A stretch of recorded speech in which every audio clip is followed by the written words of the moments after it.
இது என்னென்னு பார்த்துக்கிட்டிங்க அப்படின்னா பேட்ரி சார்ஜரு. இது பொதுவாக வந்துட்டு சப்ஸ்டேஷனில் யூஸ் பண்ணுவாங்க.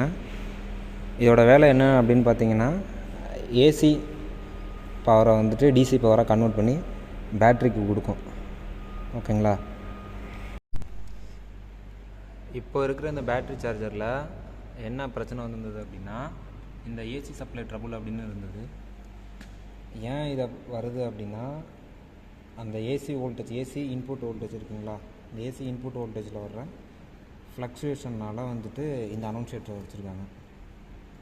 இதை வந்து இப்போ நம்ம அக்னாலஜ்மெண்ட் கொடுத்து ரீசெட் கொடுத்துட்டோம் அப்படின்னா அது ரீசெட் ஆகிடும். அப்படி இல்லை அப்படின்னா, அந்த வோல்டேஜ் ஃப்ளக்சுவேட் ஆகிட்டே இருந்தது அப்படின்னா, நம்ம இன்கமிங் சப்ளை வந்து போயிட்டு ஒன்ஸ் செக் பண்ணிவிட்டு அந்த ஃபால்ட்டை ரெக்டிஃபை பண்ணதுக்கப்புறம் தான் நம்ம இதை வந்து ஆன் பண்ணலாம். அது வரைக்கும் வந்து இந்த அனௌன்சியேட்டரில் வந்து அலார்ம் சவுண்டு வந்துக்கிட்டே இருக்கும். நீங்கள் ஃபஸ்ட்டு கேட்டுருந்துருப்பீங்க, அந்த அலார்ம் சவுண்டு தான்.